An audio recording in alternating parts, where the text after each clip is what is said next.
Então, para a gente não trabalhar com preconceito, vamos aqui ter 50% de chance de Deus existir e 50% de chance de Deus ser um mito.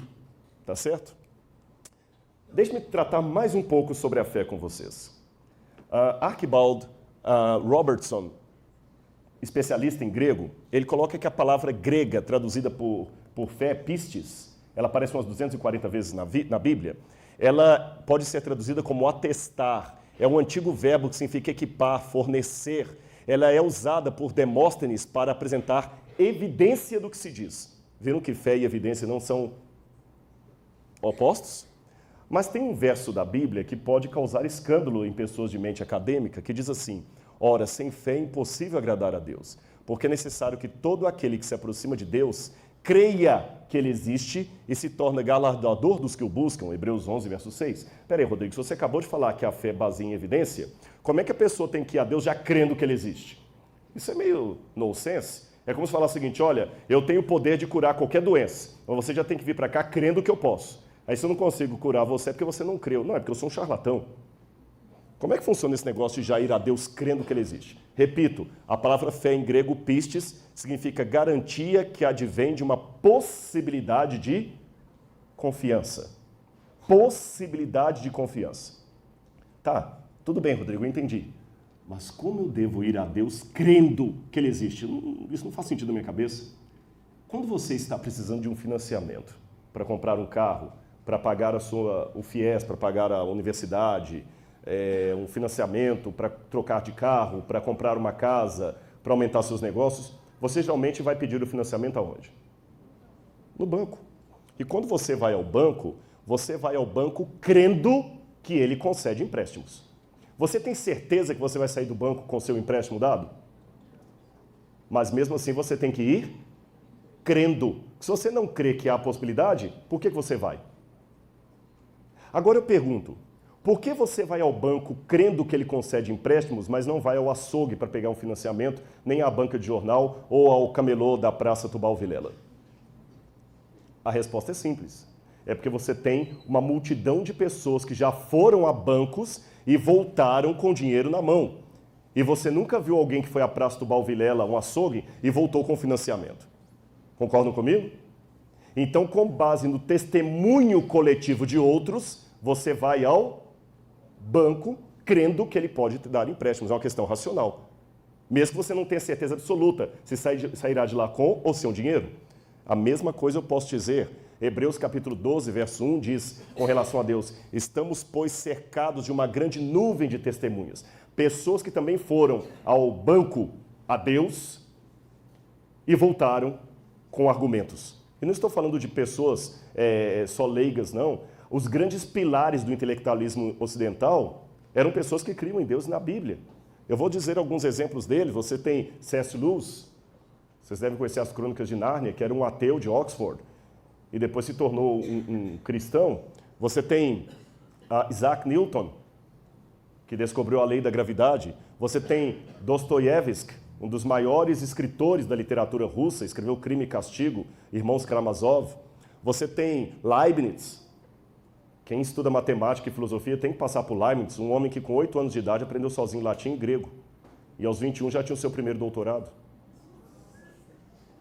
Ele criou o conceito de teodiceia, argumentando racionalmente sobre a existência de Deus no universo de sofrimento. Você tem Blaise Pascal, famoso pela frase: o coração tem razões que a própria razão desconhece, que não tem nada de romantismo, isso é filosofia pura. Pascal era um matemático. Você tem Louis Pasteur, que desenvolveu todo o processo biológico da pasteurização, da microbiologia. E, finalmente, quando eu fiz a faculdade de filosofia, eu estudei aquele último ali, Antony Flew. Antony Flew era um dos maiores filósofos vivos do século XX, em pé de igualdade com Sartre, com vários outros. E Antony Flew era um dos maiores ateus que eu já conheci. E olha, eu aplaudo. Mesmo que eu discorde da ideia da pessoa, isso não me impede de admirar o intelectualismo e o brilhantismo das argumentações. Eu sou fã dos escritos de Nietzsche. Discordo de Nietzsche. Mas sou fã da maneira como ele escreve, a argumentação, o brilhantismo. Eu sei dividir as coisas. Eu sei apreciar o talento, mesmo não concordando com as ideias. Compreendem? Eu admiro, às vezes, o tipo de roupa, nem por isso eu vou vestir. Eu posso achar uma mulher muito bem vestida, nem por isso eu vou colocar o vestido dela em mim. Tá certo? E o Antony Flew estava em pé de igualdade com Nietzsche. E quando eu fiz filosofia, eu lembro que falar de Antony Flew um dia acreditando em Deus era uma coisa tão utópica como falar do Papa Francisco se tornando mórmon. Ou testemunho de Jeová. É um negócio meio complicado. E Antony Flew, no final de sua vida, começou a acreditar na existência de Deus e na historicidade da ressurreição. Quando essa notícia veio, eu mesmo desacreditei. Eu pensei, não, isso é lenda de internet. E o Richard Dawkins falou o seguinte, mentira, isso é o pessoal crente inventando. E quando eles viram que era verdade, que Antony Flew tinha se tornado um crente, falaram assim, mas é porque ele está gagá, 90 anos. E Antony Flew falou, engraçado, em toda a minha vida de filósofo, várias vezes eu troquei de opinião, nunca me chamaram de gagá. Mas quando eu troquei de opinião sobre a descrença para a crença em Deus, eu sou gagá. Mas como um gagá pode ter publicado no mês passado um artigo numa revista indexada de Oxford? Bom, e tem mais uma coisa que eu queria levar vocês a pensar. Então, como eu disse para vocês, são perguntas que me fazem crer em alguma coisa. Sigmund Freud, o pai da psicanálise, disse algo que eu concordo profundamente. Ele disse que todos nós temos uma carência de Deus. Concordo.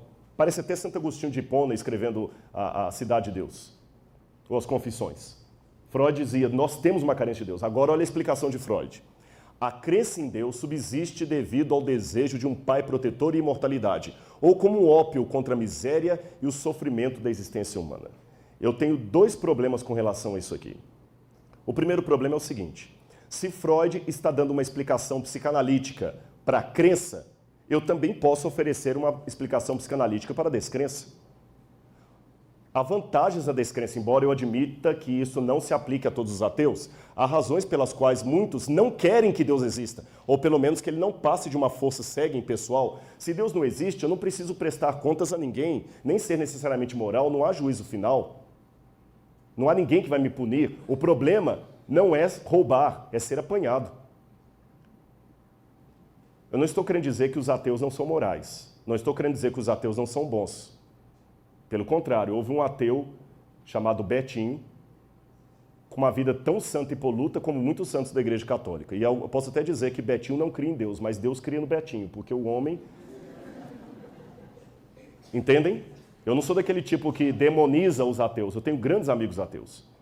Grandes amigos ateus. Eu não demonizo os ateus. Mas o ponto que eu quero dizer é o seguinte, para você ser coerente com o seu ateísmo, você há de admitir que o problema não é roubar, é ser apanhado. Porque se o camarada, se eu roubei algo e me dei bem, pela lei da evolução das espécies, eu estou bem, a sobrevivência do mais apto, do mais esperto. Eu passei a perna em você e consegui um emprego, a natureza está mostrando que isso é normal. Então há vantagens. E mais, se Deus sai do trono, o trono fica vazio. E como o próprio Nietzsche disse no Anticristo, no Assim de Zarastutra, das cinzas de Deus surge quem? O super-homem, que aliás é uma péssima tradução do alemão, né? Übermensch. Übermensch é o ultra-homem, o homem que está acima de tudo. Só que o próprio Nietzsche admite que esse homem, esse ultra-homem que levanta das cinzas de Deus, está apavorado, porque ele não sabe controlar a história. Agora, tem mais um detalhe na observação de Freud. Freud admitiu que todos nós temos emocionalmente uma carência de alguém que nós chamamos na teologia de Deus. Mas vem cá, aproveitando que há várias pessoas da área de saúde aqui. Pelo que eu saiba, todas as necessidades fisiológicas, emocionais e mentais do meu organismo têm que ter um correspondente na natureza. Por exemplo, eu não sintetizo dentro do meu organismo a vitamina C, correto? Então eu preciso pegar a vitamina C dos alimentos. Agora, imagine se a vitamina C não existisse em lugar nenhum. O que aconteceria com o meu organismo? Ele simplesmente não existiria. Você tem como imaginar um organismo vivo que tem a necessidade de uma vitamina ou de um sal mineral, ou de sais minerais, ou de algum elemento químico, orgânico, que simplesmente não existe em canto nenhum? Se esse organismo existisse, ele colapsaria antes da primeira reprodução, porque ele precisa vitalmente daquele elemento. Mas como o elemento não existe, ele vai acabar morrendo. Para que esse organismo continue existindo, o elemento do qual ele necessita tem que existir em algum canto da natureza. Falando em fisiologia, é muito estranho imaginar órgão reprodutor masculino sem existir órgão reprodutor feminino. É muito estranho imaginar pulmão sem imaginar o oxigênio, imaginar rins sem imaginar água, imaginar necessidade de clorofila sem a clorofila. Agora Freud quer me dizer que tem uma necessidade de Deus, mas Deus não existe. Isso não faz sentido do ponto de vista argumentativo. É como se eu precisasse de uma vitamina, de um elemento que não existe. Então, de onde vem essa carência? A primeira pergunta é, se Deus não existe, de onde vem a necessidade que temos dele? E não adianta falar, não é do pai protetor. Não.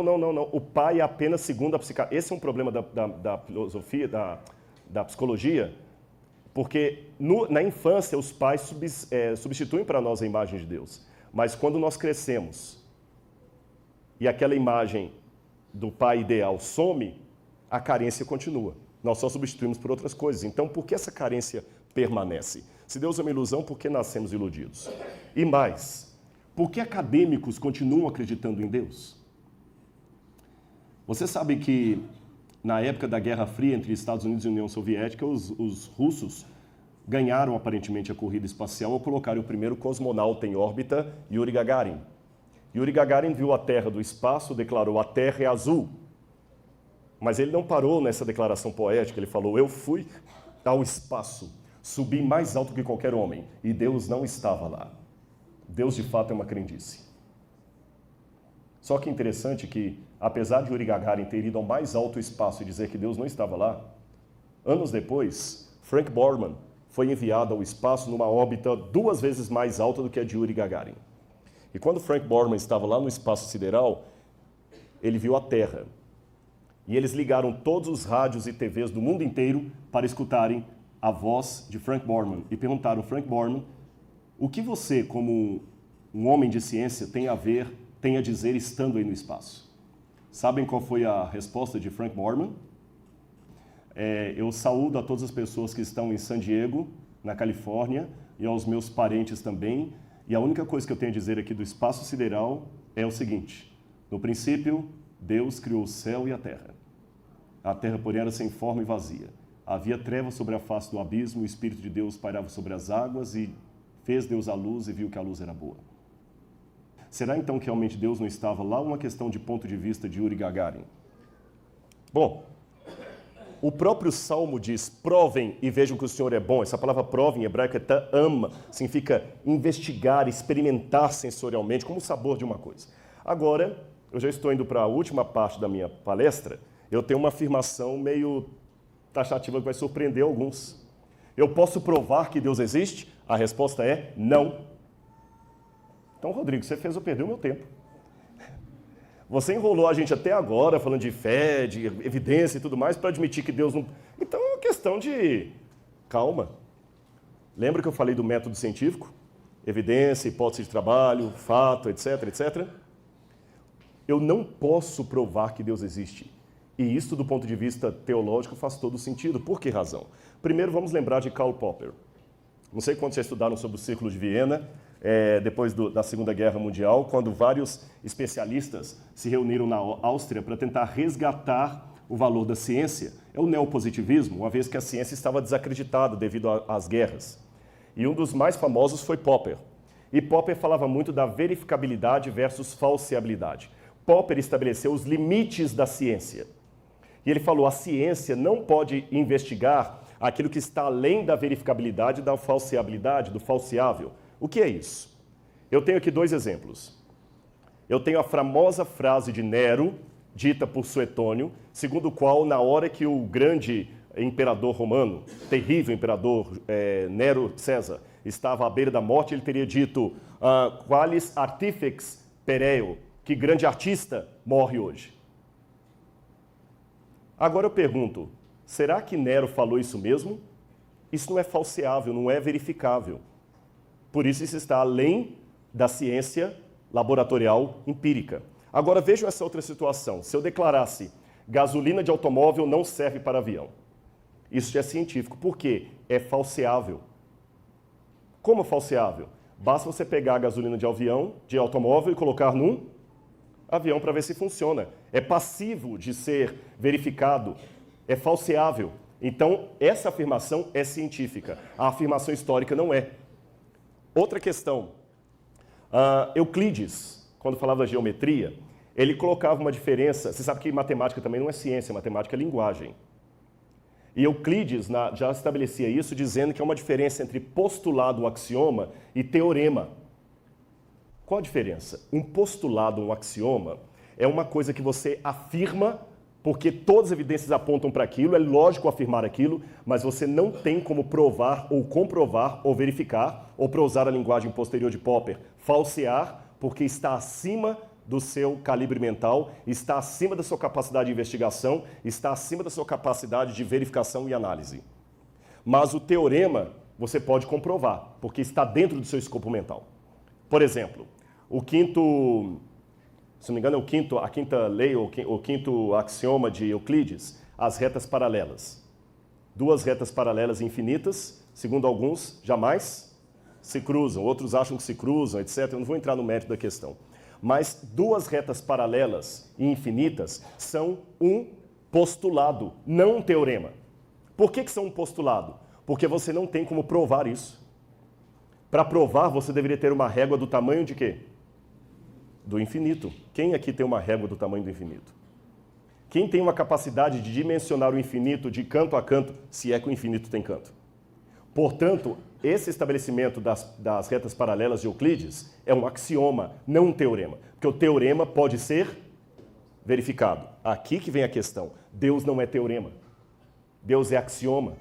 Porque se Deus fosse teorema, Deus poderia ser verificado, comprovado, analisado, medido. Se Deus pudesse ser medido, analisado, falseável, ele seria pequeno demais para ser Deus. É por isso que eu não posso provar a Deus como não posso provar as duas retas paralelas de Euclides. Eu posso enunciar a Deus. Ficou claro? Deus é axioma, Deus é postulado, não é teorema, por isso que eu não posso provar que Deus existe. Mas eu também não vou... O postulado não é uma coisa de graça que qualquer um pode postular o que quiser. Então já que é assim, Rodrigo, eu vou postular que elefantes azuis existem. Mas eu não posso provar que não existe? Mas também não pode provar que existe? Não é isso. Para você enunciar um postulado, ele tem que ter um mínimo de arrazoado, cartesiano, sistêmico, lógico, racional. E qual é o elemento que eu aponto para vocês nessa noite para dizer que Deus é uma hipótese mais do que razoável? Eu vou começar com Parmênides, da escola eleática, um dos pré-socráticos. E antes que você pense que filosofia é coisa ridícula, deixe-me dizer a você que, não esqueça, eu posso provar isso. Talvez não na minha palestra, mas na hora das perguntas. É graças aos filósofos pré-socráticos, eleatas, e a Aristóteles, que hoje você pode tirar uma foto e postar no seu Instagram. Sabia disso? A Apple hoje só consegue fazer fotos irem para todo lado de um Apple ou de um smartphone para um outro smartphone, graças ao insight tido 500 anos antes de Cristo por esses homens aí. Então não pense que eram pessoas que não tinham o que fazer. Como é que eu cheguei a essa conclusão? Depois eu posso explicar. E o Parmênides fez uma pergunta dessas que parecem ser loucas, ou uma proposta, mas ela é sensata. É preciso pensar e dizer isto. Aquilo que é, existe. Ou colocando em forma de pergunta por Leibniz, por que existe algo ao invés de nada? Vou repetir. Reflitam comigo. Por que existe algo ao invés de nada? Você sabe que você pode chegar ao extremo de questionar tudo, como os filósofos ceticistas, como David Hume, por exemplo, que chegou a duvidar até do que eu estou vendo. Lembra o autoceticismo de Hume? Hume duvidava até que eu estou vendo. E quem me garante, dizer David Hume, que o que eu estou vendo não é uma ilusão da minha cabeça? Matrix. Será que vocês estão realmente me assistindo ou eu estou sonhando com tudo isso aqui? Será que eu realmente estou à sua frente ou você está me projetando na sua cabeça? Os loucos também imaginam coisas. Até que Descartes quebrou toda essa tese e falou o seguinte, mas tem uma coisa que eu não posso duvidar. O quê? Da minha existência. Porque ainda que você seja uma ilusão, para essa ilusão estar acontecendo, eu tenho que estar projetando essa ilusão em algum lugar. Senão essa ilusão não existiria. Então, eu penso, logo existo. Cogito ergo sum. Simples. Agora vamos então Por que existe algo ao invés de nada? O ponto mais comum hoje da física, eu não sou físico, mas a teoria mais badalada atualmente é do Big Bang. O instante zero em que tudo começou. Tudo. Espaço, tempo, energia, gravidade. E o que havia antes disso? Nada. Só que a questão é o seguinte, em latim dizia-se ex nihilo nihil fit. Vários repetiram essa frase. Ex nihilo nihil fit. Tradução, do nada, nada se faz. Se eu tenho um monte de nada, mas um monte de nada é igual a nada. Se eu tenho um monte de nada e divido por nada, vai continuar nada. Então, se aqui não havia nada, por que hoje há algo? Por que há algo ao invés de nada? Do ponto de vista filosófico, é muito complicado dizer que simplesmente não havia nada. E há várias propostas para tentar resolver isso aí, mas olha o que disse Alan Sandage. Esse é um dos maiores astrônomos da atualidade, ele ganhou o prêmio Granford de astronomia, que equivale ao prêmio Nobel. Ele que calculou a velocidade com que o universo se expande à distância das estrelas. E ele disse assim, quando eu era quase um ateu na juventude, a ciência foi que me levou à conclusão de que o mundo é muito mais complexo do que o podemos explicar. O mistério da existência, disse esse astrônomo físico, só posso explicar mediante o sobrenatural. Conta isso aí para quem acha que Deus não tem espaço na física. Acho que é bastante improvável que tal ordem tenha vindo do caos. Tem que haver algum princípio organizador. Deus, para mim, é um mistério, mas ainda é a melhor explicação que tenho para o milagre da existência, porque existe algo ao invés de nada. Agora, é interessante que Michael Shemer, que é o editor da revista Skeptic, a revista Skeptic é uma revista de ateus, tipo a Super Interessante, a Veja, só que é uma revista voltada para esse recorte da sociedade de leitores ateus.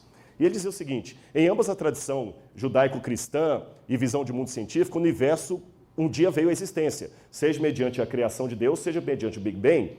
Só que a resposta do crente que Deus criou é uma resposta que não pode ser testada. Então é uma hipótese absurda.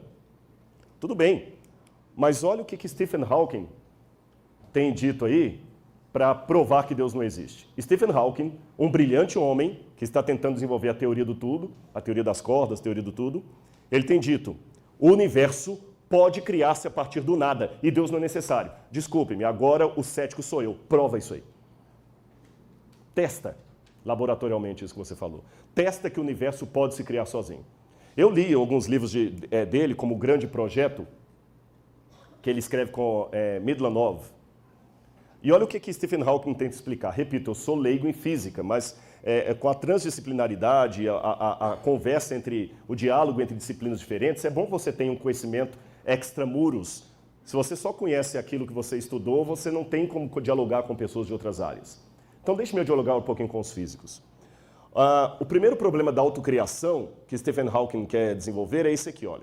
Ele disse que aquele instante zero do Big Bang, que ali havia elementos como vácuo quântico, partículas, matéria, energia, espaço, movimento e gravidade. Desculpe-me, repito, eu não sou físico, sou teólogo, arqueólogo e filósofo. Não tem nada a ver com a área da física. Mas, para mim, como leigo, isso aqui não é nada. Isso é nada. E mesmo que houvesse essas coisas no universo, eu ainda teria um problema. Seria como se eu chegasse aqui na universidade e encontrasse betoneira, brita, cimento, areia, peneira, e falasse, pois esses elementos já estavam aqui. Aí um dia surgiu o prédio completamente feito. Meio estranho isso. Como é que as coisas explodiram e montaram todas direitinho? Mas é pior, isso aqui não havia. O instante zero, nem o espaço havia. Até o espaço foi formado. É zero, zero absoluto. O outro problema, e isso aqui não sei o que estou dizendo, não. Se você pegar Lemaitre, que é um dos pais do Big Bang, Lemaitre dizia que o instante zero era zero, que não poderia haver gravidade, nem espaço, nem energia, nem nada. É zero absoluto. É o vácuo quântico, até o vácuo quântico. O segundo problema com a autocriação é que se coisas podem surgir do nada, por que ninguém tem medo de um tigre sair do nada e se materializar e sair devorando todo mundo? Ninguém tem medo porque sabe que coisas sempre vêm de outras coisas. E para não falar assim, Rodrigo, você é um leigo, está questionando Stephen Hawking, então eu vou tomar a liberdade de pegar um outro físico ateu, Marcelo Geisler. Olha o que Marcelo Geisler falou. As teorias que Hawking usa para basear os seus argumentos, a teoria M, vindas das supercordas, têm tanta evidência empírica quanto Deus. É lamentável que físicos como Hawking estejam divulgando teorias especulativas como quase concluídas. A euforia na mídia é compreensível. O homem quer ser Deus. O desafio das teorias a que Hawking se refere é justamente estabelecer qualquer traço de evidência observacional até agora inexistente. Não sabemos nem mesmo se essas teorias fazem sentido. Certas noções, como a existência de um multiverso, não parecem ser testáveis. Então, se a minha opinião é ridícula, a opinião de um ateu físico aí respeitado que dá aula na Inglaterra também é ridícula, porque ele está dizendo a mesma coisa que eu disse. E o próprio Stephen Hawking, quando escreveu A Breve História do Tempo, dizia que muitas pessoas não gostam da ideia de que o tempo tenha tido um começo, porque provavelmente ela demanda uma intervenção divina. E no livro O Grande Projeto, que eu falei com vocês que eu acabei de ler, ele mesmo e o coautor dele admitem que ao contrastarem o criacionismo da Terra jovem com a teoria do Big Bang, aquela ideia que Deus criou, ele admite que a teoria do Big Bang é mais útil, mas não se pode dizer que um dos modelos é mais real do que o outro. Ele mesmo admite que aqueles que acreditam que Deus criou não é um modelo inferior a dizer que o Big Bang não teve intervenção divina.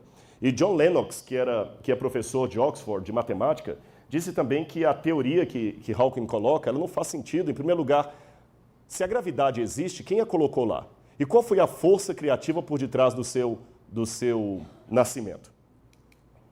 Então, como eu falei com vocês, o vazio, o vácuo e o nada na física quântica não é o que Stephen Hawking está tentando colocar para estabelecer a não existência de Deus.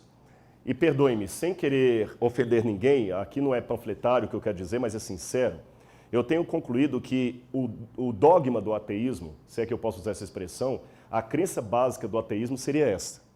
A crença de que não havia absolutamente nada. E nada aconteceu a nada. Até que nada de um modo mágico explodiu e por nenhuma razão, criando tudo o que existe em todo lugar. Então, depois de um boom, tudo de modo mágico se auto-organizou, novamente sem nenhuma razão. E se auto-replicou, formando seres complexos que evoluíram e se transformaram em dinossauros. É isso que estão tentando me convencer. Porque nada aconteceu a nada e de repente nós temos tudo. Repito a pergunta, por que existe algo ao invés de nada? Por eu ter essa dúvida, eu sou obrigado a crer. Vocês estão notando que a minha fé está sendo sustentada num monte de perguntas? Aliás, a prova maior que as perguntas são bem-vindas à fé, que uma coisa que eu aprendi com o maior judeu de todos os tempos, Jesus Cristo, é responder perguntas contra as perguntas. Várias vezes perguntavam, Jesus, o que eu farei para herdar a vida eterna? O que está escrito na lei?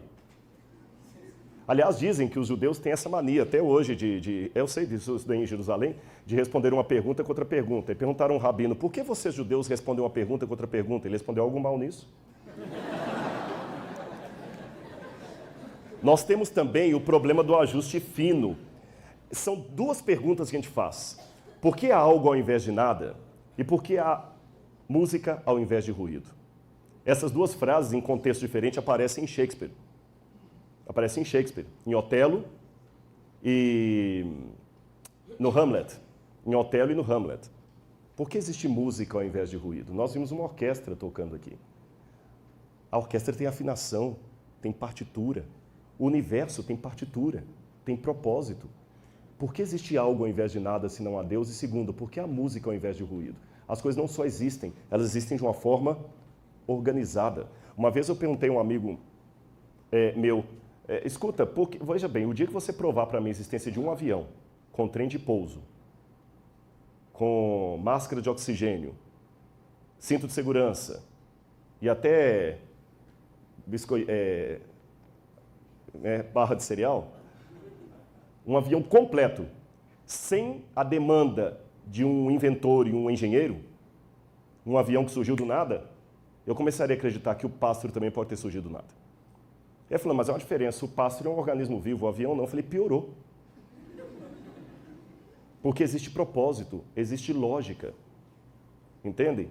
Há uma anedota que se conta por aí que um menininho, uma vez, numa feira de ciências, fez uma maquete do sistema solar e ia ganhar o primeiro prêmio. E os professores que passaram, alguns deles até ateus, falaram assim, nossa, esse primeiro prêmio aqui, quem que fez esse aqui? Foi você, garotinho? Não, fui não.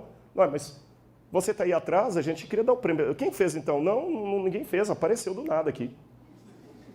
Para de brincadeira, menino. Você que fez essa maquete aí? Não, professor. Se o universo apareceu do nada, por que essa maquete tem que ter alguém que fez? Ela é muito mais simples. Outro astrônomo, Robert J. Stroh. Quando cientistas escrevem sobre Deus, seus colegas pensam que ele está ficando louco. No meu caso, deve ser dito desde o início que sou agnóstico em assuntos religiosos. Então não é um crente que está falando. No entanto, sou fascinado pelas implicações de alguns avanços científicos dos últimos anos. A essência desses progressos é que o universo teve, em certo sentido, um começo num determinado momento do tempo. E, pelo que vemos, a evidência astronômica conduz para a visão bíblica das origens do mundo. Para um cientista que viveu pela sua fé na razão, a história termina como um pesadelo.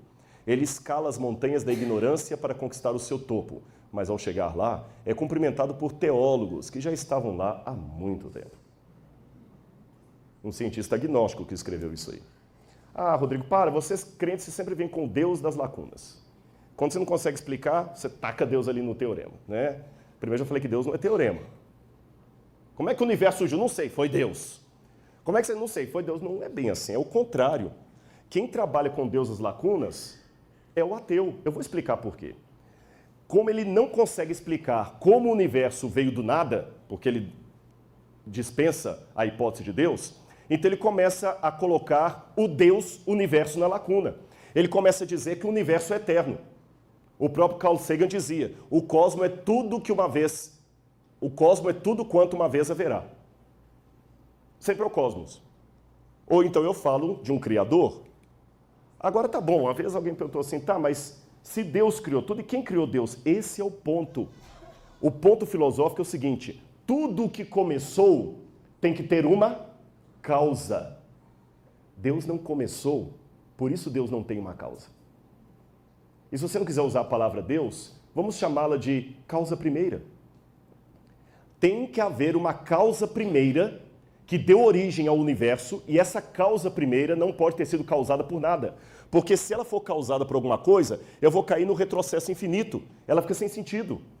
Uma causa que causou outra, que causou outra, que causou outra, que causou outra. Eu sou obrigado ou a acreditar num retrocesso infinito, ou acreditar que houve uma causa primeira que causou todas as coisas. E alguém pode falar comigo, não, Rodrigo, peraí, não, para, stop. Um Deus eterno e autoexistente, você vem falar isso para mim aqui na minha universidade? Um Deus eterno e autoexistente? E eu digo, stop você. O universo eterno e autoexistente? Vocês perceberam que é a mesma linguagem? Eu falo, há um Deus eterno e autoexistente. O ateu diz, não, há um universo autoexistente. O eterno. Porque isso para mim é mitologia grega.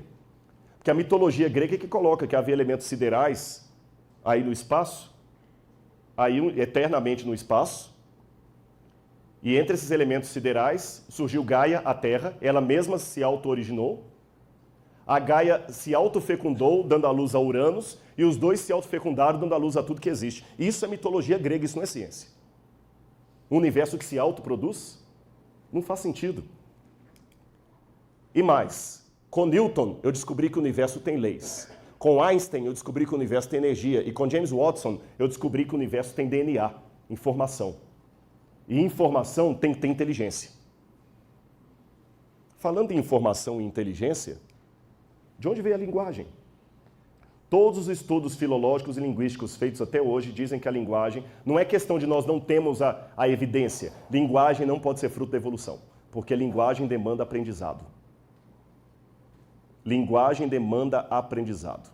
Não tem como a linguagem ser fruto da evolução. Não é questão que não temos ainda uma explicação evolutiva para a linguagem. Ela não tem como ser fruto da evolução. Como é que o primeiro homem começou a falar? Quem o ensinou? Quem o ensinou? E mais, se Deus é um mito, eu posso falar do sensus gentium, como dizem em latim, quem que propagou para o ouvido de todas as nações a existência de Deus? Pegue os barcos de Cabral ou de Colombo, chegue às Américas ou ao Brasil, e os índios que aqui havia já adoravam algum tipo de divindade. Vá com Marco Polo até o fim do mundo, eles tinham algum tipo de divindade. O ateísmo é algo relativamente novo. Até mesmo se você for analisar as mais antigas evidências do Homo sapiens, ele já tinha algum tipo para usar a linguagem evolucionista. ele já tinha algum tipo de divindade. Eu não encontrei até hoje traços de nenhuma civilização que fosse culturalmente ateia. E até aqueles que tentaram ser, como a China comunista ou a antiga União Soviética, quando abriram as portas, a religião entrou com força lá. Não conseguiram sustentar o ateísmo por muito tempo. Se o ateísmo é uma prática tão natural, por que todo mundo, em todo lugar, tem Deus de uma maneira tão instintiva como o sexo, a necessidade de sobrevivência, o Eros, o Thanatos e a divindade? Eu posso dizer até que o homem, mais do que o Homo sapiens, é o Homo religiosus. Porque mesmo o ateu um dia acreditou. Filosoficamente falando, quando eu analiso o universo, eu sou obrigado a chegar a essas conclusões aqui. Letra A. O universo tem que ter uma causa. Ele não pode ser incausado, porque ele começou. Ele não pode ser a causa de si mesmo, porque isso não faz sentido. É como perguntar onde é que está a esposa do solteiro, ou a terceira margem do rio, ou qual o sabor da cor azul. Não faz sentido isso. O causado não pode se causar. Você não pode dar luz a você mesmo, tem que ter sua mãe. Que tipo de causa eu estou falando? Em primeiro lugar, a causa primeira que originou o universo tem que ser uma causa supernatural, porque ela criou o natural. Tem que ser uma causa poderosa, incrivelmente poderosa. Tem que ser uma causa eterna, autoexistente, sem infinita regressão de causas. Uma causa não causada. A causa que causou o universo, ela tem que ser omnipresente, porque ela criou o espaço. Se ela criou o espaço, ela tem que estar fora do espaço. Então ela tem que ser onipresente. Ela tem que ser intemporal e imutável, porque ela criou o tempo, pelo menos esse tempo como eu conheço. Eu não digo que ela é atemporal, mas ela é intemporal. Existe uma diferença entre atemporal e intemporal. Ela tem que ser imaterial, porque ela transcende ao espaço e aos limites físicos. Ela tem que ser pessoal, assim definido porque ela criou de maneira intencional. Ela tem que ser necessária, porque todo o resto depende dela.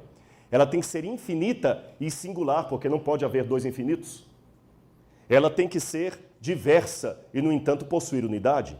Ela tem que ter inteligência e ser suprema. Ela tem que ter propósito, deliberadamente ela criou tudo. Ela tem que ser moral, senão nenhuma lei moral teria sido dada. Ela tem que mostrar cuidado, senão nenhuma lei moral, nenhum cuidado, nenhum detalhe seria garantido. O curioso é que quando eu abro a Bíblia, eu descubro que todas as necessidades, todas as características filosóficas da causa primeira coincidem com características bíblicas daquilo que chamamos de Deus. A Bíblia o apresenta como supernatural, poderoso, eterno, onipresente, intemporal, imutável, imaterial, pessoal, necessário, infinito, singular, diverso, mas em unidade, inteligente, com propósito moral e cuidadoso. E para terminar minha palestra, eu queria contar uma parábola para vocês. Se Platão iniciou todo o seu discurso com o mito da caverna, deixe-me contar um mito também para ilustrar o que eu quero dizer, à guisa de Platão e à guisa de Jesus, que contava tantas parábolas. Havia nessa fábula que eu quero contar para vocês um grupo de ratos que moravam dentro de um piano. E esses ratos sempre escutavam o concerto do pianista do lado de fora e se deliciavam. E louvavam o pianista por toda a música bela que ele tocava. Até que um dia, alguns ratos saíram de dentro da parte mais baixa do piano e subiram até aquelas teclas ali e viram as cordas. E viram que cada vez que um martelinho de madeira com aquele veludo batia numa corda, saía um som do piano.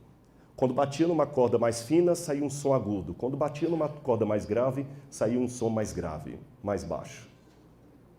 Quando duas cordas batiam ali, saía uma dissonância. Eles voltaram felizes, descobrindo o segredo da música. Não existe pianista nenhum. Nós agora temos a teoria das cordas. O que produz o som que nós ouvimos são martelinhos batendo em cordas. Não há nenhum pianista. E aí começou o debate dos ratos, se havia ou não havia pianista lá fora. E novas teorias mais rebuscadas foram colocadas para explicar aquele som sem necessidade de um músico. E muitos ratos continuaram acreditando, outros duvidaram.